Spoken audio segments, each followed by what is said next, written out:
Oh, motherfucker.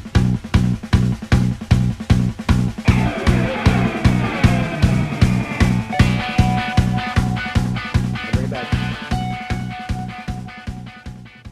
Well done, Joe. Good. Teamwork. Well done. Well done. That's going to bode well for this quest. All right, we're done. Next time. Thanks, guys. Welcome back to Almost Heroic, the weekly D&D series, where we just kind of goof around and play games and stuff, I guess. We slay bitches. We haven't done that yet. Oh. Nope. I just got killed by a handle. Yeah. I'm Tony. This is Rob. Hey. We got Alan.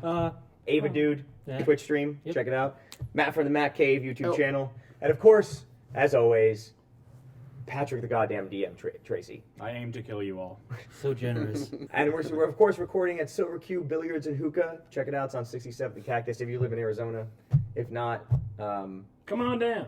Last time on Almost Heroic, we talked about how the orcs are in an alliance and they've been rapidly taking over territory. 3 out of our 4 main characters were in an orcish prison, but they were busted out by Murmur the Tiefling. Orc guards discovered this breakout attempt, and we had Cade, played by Rob, mind-slamming people. We had Inferno taking a hard sticking, but then also beating people down with his greatsword and Don't messing know. up their borrowed colors. greatsword. Yeah. Borrowed greatsword. And we had Fiji asking peculiar questions and shooting lasers out of his face. It's a good recap. We'll start this episode off with that Murmur orc disguise, the orc with the headband on, slowly opening the door that the other guards came out of. The city's on full alert. You know that it's under orc control completely. You can still hear that thunderous roar coming from the airship. These guys are mostly nude without their weapons. I'm not saying that they're completely Nice. naked. Yeah. Yeah. I got a trail of nude dudes following around. we know how to advertise. Almost Oh, a yeah, calendar. it's- we're open-minded Definitely here. December. Matt does have a borrowed weapon, but I took your 2 human allies that are joining you, Daniel Brendan and Gabriel, are unarmed. Oh, sorry, Gabriel did borrow the axe. He just never got to use it. So I took the axe from Gabriel and I took the sword from Yeah, Now 'cause over we're at in prison. Inferno. We're playing So now, prisoner. Yeah. right. So I have all the weapons. Orc Rambo right now. You're aware of where that equipment room would be, where they could possibly find their lost equipment. Also, Caden seems to really know what's going on. That airship is not like directly overhead of where you are. Like, it seems the jail cell area that you guys had the wall blow out from might have just been a stray shot. It seems to be approaching, but it's not very fast. Tony, you do know the rendezvous point. But first things first, how are you going to get them their equipment? So as I'm peeking out the door, I'm gonna look back and be like, "Follow my lead, gentlemen." I slam the door open. Move, prisoners! And then we head in the direction of the equipment room. Which is North, that's not right. west, You're just hearing this in your head. No, it's east. but east. I mean east. Move to the east, prisoners. And I give this one a little shove. Adventure. You are being passed by orcs that are kind of they're just trying to do other things to defend against this airship attack. Why doesn't everyone roll me a bluff check? Or sorry, not bluff check. We're in 5th edition. Deception. Roll me a deception check. What has everyone got? We will start with Oh, God damn it. Fiji, 13. 21. Murmur, Wow. Cade, 14. Inferno. 17. We're good fucking prisoners. Yeah. And I'll throw a little one for the... No? I might be a giveaway. Orcs pass you with no immediate suspicion. Who's standing closest to me? We'll say Inferno. Okay. I lean into him. I was like, nice. Go! Most of this trip has been indoors and just kind of working through the halls of this large, kind of elaborate system that they must have had to bring actual gladiators that are, hey, cool, we're kind of entertainers and fighters, and then conscripted gladiators, I guess would be the phrase. Like, voluntold gladiators. Slave gladiators. Yeah. Slave Or prisoners trying to get to freedom, Running Man style. As you're going through the hallways and the orcs are passing, none of them seem suspicious of you, but you see that when you get to where the equipment room would be, There's an orc standing guard. Halt! I got this. I swagger my way over to the guard. What are you doing here? Can you see that we're under attack? This is not important. Go fight. Defend. Go ahead and roll me that deception check. Yeah. 19. He doesn't call bullshit on you, first and foremost, but he looks at you and goes, there's protocols. I'm here to make sure that no prisoner escapes with the weapons or to see that the invading forces don't use them against us. Is there any other orcs in the area? No. Good. I calm down a little bit. Essentially, his logic it kind of massages my anger a little bit. I'm like, oh yeah, it makes a lot of sense. What's that over there? Deception. Nope.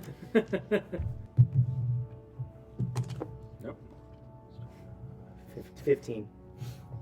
I'm just going to hold this one up so that way you guys can see it. Oh no. Damn it. That's his insight on him, right? Yes. Okay. Uh-oh, I don't like that laugh. So I remember his name is Badal, and I remember his CO. And I'm just gonna use delusion to create a sound. It can range from a whisper to a scream. It's gonna be pretty close to a scream, and it's gonna be someone else's voice, so it's gonna be his CO's voice, just saying, "Badal, let them through. We don't have time to mess around." He'll give you the look of like, yeah, right? And then as soon as he hears, Badal, let him through!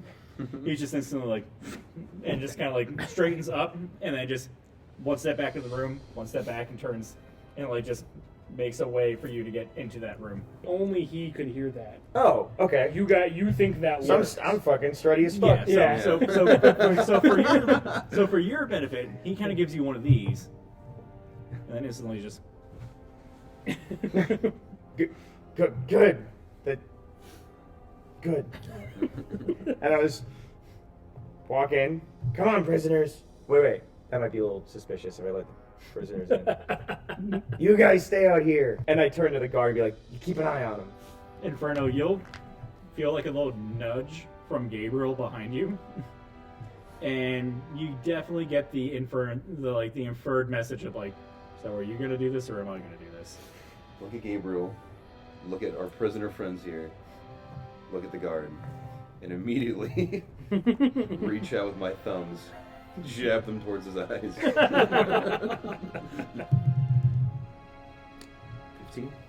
That'll hit. Yeah! So, and we'll just say that immediately just goes down of like, he's at attention, and you say like, watch these guys. He gives you like that look, and then all of a sudden it's like,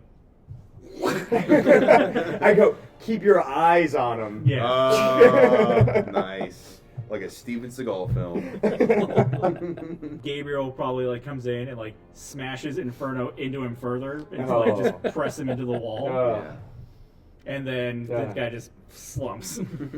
No scream, just instant death. Yeah. And I overhear that, I turn around and be like, yeah, I guess that works too. And I'll just look back at Gabriel and be like, nice. Blood running down my hand. He gives you the Dylan, you son of a bitch. Yeah. Handshake. Dylan. It's much simpler than the Gabriel and Murmur handshake. We got history. So Jesus. you're in the equipment room, and sure enough, there's tons of mundane, like orcish equipment, like a lot of hide armors and items like that. And you do find a spot for confiscated items. You can find Fiji's armor set. You can find Cade's armor set. Yours is gone. But you can find stuff that's equivalent. It just doesn't. It's not your normal. The orcish armor might fit like a little tight on you. It's because they have man boobs. Yeah. Big purple ones. And big purple tits. You can even find like a little bit more polished greatsword if you want. Oh, But sweet. it's not going to give you any bonuses. It'll just look nicer. But if there's any minor mundane weapons that you want, like this is a time to grab some. So I'll grab a couple hand axes. Is there a limit on how many you can grab? We'll see, you can get 4. Yeah, I'll pick up all 4 hand axes and a very polished greatsword, and I will put on some very tight armor that press my purple man tits together. Not canon. Yeah. Not canon. Not It's- canon. You have I purple feel like man that's going to tits. be the phrase of this whole entire series. Not canon. Not canon. If you gentlemen are quite done, we have a ship to catch. Which way is it to the rendezvous? West. No, it's not. You can feel him thinking of the Coliseum, and it's not west. North? You just hear southwest. Southwest, guys. You kind of have to backtrack a bit, so you went this way, and then you're kind of come diagonal back. You have to go through this larger open area to get into the Coliseum. It's tight in the sense of there's multiple buildings, but there's no longer a roof overhead. It's more like alleyways between buildings. You get out to this area, and you can hear that thunder getting closer and closer. You're still not quite sure what's making that on the ship, but you can pinpoint it to wherever the ship is. That's coming from it. You, Tony, are aware of what's making that noise. Never mind the loud explosions, gentlemen. Oh. Loud noises. Rob looks like he has something. So pause. Can I roll an insight against him? You can roll an insight. Okay. 16. You're not trying to deceive him or anything, right? No. Yeah, he's just being I'm honestly swarmy. not worried about what that noise is making. He's aware and doesn't seem concerned. Are you trying to just keep up the guise of prisoners and orc? Well, they're kind of fully armored at this point, so I'm not sure how well Are that's you going gonna to try work. to stealth it? I guess we could try to stealth it, and if we fuck up, then All right. he'll start punching things. All right, guys. I'm going to keep the disguise on. We're going to try to make our way through as smoothly as possible. Just nobody make any quick movements. Nobody do anything stupid. We got to keep it cool, guys. There's We a got lot of this. chaos going on. We might still be able to just pull this off. Just don't freak out.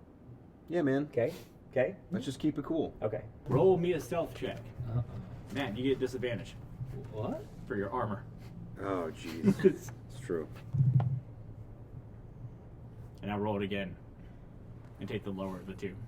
Because you have disadvantage. That's disadvantage. It's not that much lower. Let's hear stealth scores, starting with Inferno. 11. 11. 20 Can I give some of my my extra rollover minutes? Just wear to some of him? my armor. Don't worry about it. You're gonna laugh at this, because I got a 7. I'm still an orc, though. Don't I get an advantage because I'm still an orc? That's the opposite of what you should get. No, I got, like, the disguise. Oh. No. You forgot the headband. Yeah, orcs still wear headbands. So, Murmur turns around and goes, just keep it cool, just be calm, like, we're gonna get this, we're gonna act normal, we're gonna stealth it up. And then, like, knocks over, like, a stack of poles. Clack, clack, clack, clack, clack, clack, clack, clack, clack, of all these sticks and metal hitting the ground. And you can immediately see some orcs that were, like, running to where the danger is, kind of, like, stop and just turn. Shit. Shit is where we're gonna start our skill challenge, a homebrew from Almost Heroic. Oh. Yay! Nice. Skill challenges are something that I've adopted from 4th edition. They're going to use their skills that have been obtained by their characters and their race and their class and their backgrounds to describe the scene and try and complete an objective that I set for them. I have set a skill DC that they're going to have to beat. 2 little caveats to the skill challenge is that spells that you are using as flavor do not count against your spell slots. And then the other one is that you can use your inspiration to re-roll your dice during the skill challenge to try and turn a failure into a success. So for this skill challenge, you'll need 5 successes, and to fail it, you'll need 3 failures. So you need to either beat the score 5 times or get under the score 3 times as a party, and that'll determine the outcome. Skill challenges usually mean an advantage of some kind, or things end up normal if you succeed. Or if you fail, it means a disadvantage or possibly something going horribly wrong for you guys. I can advise that it will never end in death of a player character. Let's roll initiatives to figure out who's going first. All right. Oh gosh. Initiative. Oh, I'm going dead last. Yeah, I can see your roll over my screen. It's not good. Whopping 4 from Fiji. 13. 13 from Murmur. 16. 16 from Cade. Oh, this actually might have worked out well. 6. Fuck! Ooh. Yeah, screw everything up, man. Yeah, hey, that's what my character does. Way to go there, Thumbs. Yeah. Hey guys. I'm all thumbs. The objective of the skill challenge is to get to the Colosseum and to not get dead. I always give the players the power to describe how they're using their skills and then roll, and then I'll describe how that worked out for them. A benefit that I feel as a DM gives the players a bit of a chance to make the narrative themselves. And, you know, it's funny to see them fail. Up first is Kate. Yeah. So I'm going to use Hammer of Inquisition. What is that? Nobody expects the Hammer of Inquisition. So I choose one creature that I can see within 60 feet of me. So how many orcs are there? Ish. 4. Okay, one of them. I'm just gonna pose like a fucking horrible riddle to this guy, and he just goes like, "Oh god, like I don't know." Alright. Hopefully. So since you're using your brain powers, you should make an intelligence type roll. Yeah. I'll just use Arcana then, because they're the same. It's your brain magics. It's not Arcana. We'll count that because Psionic doesn't have like a brain skill. You get what I'm saying?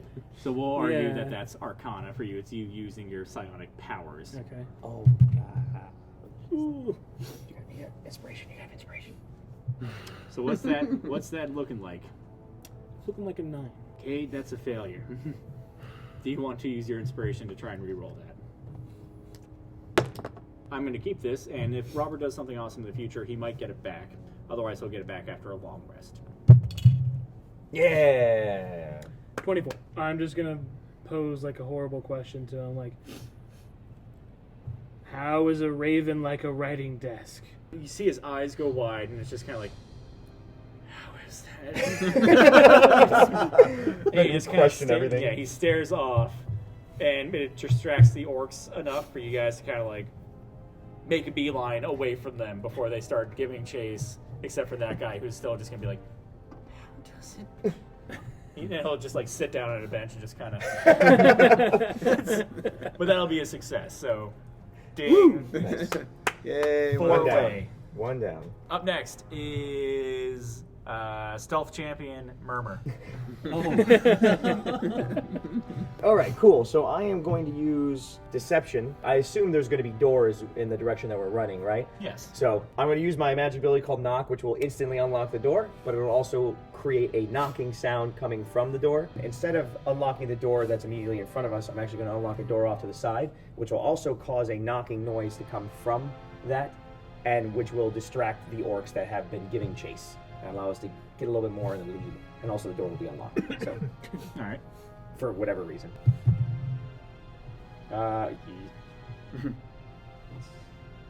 12? That'll be a failure. Ah, okay, I'm going to use my inspiration. Wow, we. Thank you, sir. God damn. Got it. Yum. Ooh. Worse. No, that is a 13. 13. Yeah. That'll succeed. Yeah! Well, we know where the threshold is, gentlemen. We'll play the scene out like this. Mhm. Murmur will have a great idea. I'm going to use knock on this door to distract the enemies. And we'll say that he knocks and uses that spell, and you hear that loud, like, and all of a sudden the door will open, and there'll be, like, a band of orcs there. And we'll just say that they opened it towards you guys, and you just see Gabriel grab that door and just, like, slam it back shut and, like, knock them over on that side. And just kind of, like, wedge the door back in and, like, force it to stay shut. Thanks, Gabriel. And he'll just kind of give you, like, a very knowing look Yeah. and just, like, shove the next door open and give you guys, like, a path out. So, success. Woo! Ding. Yay! You did it. Up next will be... on the second slowest of the rolls, Inferno. I'm gonna go ahead and turn to everyone and be like, guys, we need to survive, right? So I gotta do what I gotta do. So I'm gonna go ahead and pull out 2 hand axes and turn towards some of the orcs that are chasing us at this point. And yeah, I'm gonna use survival to survive against 2 of them. Not how that works. Damn it! Same spiel, guys. We gotta survive, right? So I'm gonna turn towards 2 of the orcs running at us. I'm gonna use my athletics. I'm gonna try and overrun both of them with my fucking sheer size. I don't think you do I that. don't You think got it inspiration happens. though. 8. Yeah. No. Take your stupid coin. All the cool kids are doing it, man. Use your Damn it. inspiration. This is how he gets us to burn all of our Yummy, He's inspiration. rich as Yummy. fuck right now. Yeah. Ooh, nice. 20. Like a Well, it's a crit? 15. No, it's just Okay. plus 5. And Inferno definitely does a pivot and goes, well, we gotta survive, right? And just absolutely just double clotheslines the two. Oh my god! Yeah. They have a family! I love how he's so calm about it. Like, hey guys, I mean, we gotta survive. We gotta right? do what we gotta do. Yeah, he just absolutely, like, there's a jump in frame rate, like they didn't program the action correctly. It's like, we gotta survive, right? It's just instantly like that Shao Kahn just charged. Nice. Ding. So another success on the board. You are 2 away from succeeding and 3 away from failure. Speaking of failure, Fiji is our lowest roll on initiative. Thank you. I'm gonna use survival. I wish I could just pull like a cartoon move and just build like a hut as we're running and just throw it behind me, but I can't. So I'm just gonna, while we're running in the army, I'm gonna grab some spears and just chuck them in the ground facing the other direction. So, like, to make a trap, Yeah, to make somewhat like a trap. I'll allow that. Yeah. That's Yeah, actually really cool, yeah. yeah. Yeah. Oh, 14. Plus. Plus my survival, 19. Nice. Nice. Succeed. In almost like a weird moment of enlightenment, Fiji's running and goes, oh, and he just grabs like a handful of spears, and as you guys are running towards a doorway, like, he's been noticing that they have like a little lip under the door, and he just kind of like jabs a handful of spears in that, so they're aimed out at the door like this. And you get probably about another 30 feet before you hear some guy turn that corner too hard and just Awesome. Adventure. bing! Fourth Cool. success. Now going back to team no inspiration. Oh yeah, I forgot. Look at this. Woo. Yeah, fuck you guys. Oh yeah. I'm a trap building genius. Um, Kate. I'm gonna go ahead and use perception because I see that there's a fork and Tony is going, or Murmur is obviously going down the wrong side of the fork because that's not the way to Coliseum. I mean, I'm not even touching him. I'm just gonna yell at him in his brain and go left. 17. Nice. 17. That passes as fuck. That'll succeed. You guys are running down that hall, or after you hear the guy get gutted by the trap, and there is like a weird setup of halls where there's one hall and it goes straight, and you can see like another hall in the further distance, and you see Murmur pass that first necessary hallway, and you just scream in his brain left. And the rest of you guys, not knowing what just happened, just see Murmur like run and then do like one of those like slide stops and just take off down that other hall. As you enter this hallway, you can see these large double doors that is definitely striking the three of you guys. That's familiar. Tony, you've never seen that one before. And as you push them open, you see the sands of the Colosseum. It's mystically lit in the sense of the dome is closed above, but the area is still lit enough to be able to see from one end to the other. You know that there's some arcane things that these guys, not the orcs, but the people before the orcs must have done to illuminate it. The sands are very dingy. Usually, if you have a Colosseum, you kind of like sweep away the blood sand, and they don't sweep away the blood sand. The stands are in disarray in the sense of like if something's been chipped or like a boulder's been thrown in the stands, like it stays there. More importantly, what you see is no airship. You hear the thunder hit and it's close, but it's just not quite there yet. As you kind of like look up and you're kind of going like, why, voice in my head, why have you done this? Why have you forsaken me? You can hear the war drums of the orcs start pounding, and now you know that this place is on full alert. While you are waiting for the airship to come, you've probably been in this Coliseum for about 20 seconds. You actually hear a second set of doors open, and on the opposite side you see A couple of those kind of guard orcs that you saw before, and then you just see this large, probably about 6'10" orc carrying this very large longsword in one hand, and he just kind of like barrels into the Coliseum area. As he makes eye contact with you, he just kind of points across the Coliseum, and you just hear him say something in orc. You understand it, and it's get the traitor. And with that cue, I take the headband off and I do a low bow as I remove the magic hat. Oh. You stylish motherfucker. And Have at thee. And that will start combat, which will wait until next time. On the next episode. Cliffhanger. So join us on the next episode of Almost Heroic, where we fight in this Coliseum and hopefully escape it at some point. Good luck getting there. Yeah. Give my coin back, man. Give me my coin back, No. bro. You haven't rested. It stays with me. Start resting. And I'm coming for you. Start resting. Take naps. No. Take naps, everyone. Take naps. Take naps. So at the end of all of our episodes, we're going to name the episode. So we named episode 1 already. This was the end of episode 2. What are we going to name episode 2? It has to do with something that was epic that happened during this episode. What was it? Something happened real fucking early on. Oh, I'm all thumbs? Yeah. Or... Oh. I Yeah. said that Yeah. long after the fact. Yeah. Or no, it was keep your eyes on them. Or Yeah. something. Yeah. Keep your eyes on them. Keep your eyes on them? Okay, so the name of the episode, Keep Your Eyes on Them. It's episode 2 of the season 1 of Almost Heroic. Join us next time for episode 3, where... I killed the party. Technically, a giant orc kills the party. Yeah. So join us next time as our quest continues, where thumbs are fairly bloody, tieflings are kind of stealthy, and our adventurers are almost heroic. In the meantime, if you'd like to see our first episode, that's going to be somewhere down here. I don't know where, because every time I try to point, Robert gets pissed at me. If you want to see what else we do on our Put your channel... fingers away. Yeah, we also play video games and get drunk. Me and Robert do, anyways, and sometimes we have guests on our stuff. So if you want to see the last episode of that, it's gonna be somewhere else down there. If you want to subscribe and see all of that stuff and all of our future content, it's gonna be on Alan's head again. We'll see you guys on the next episode.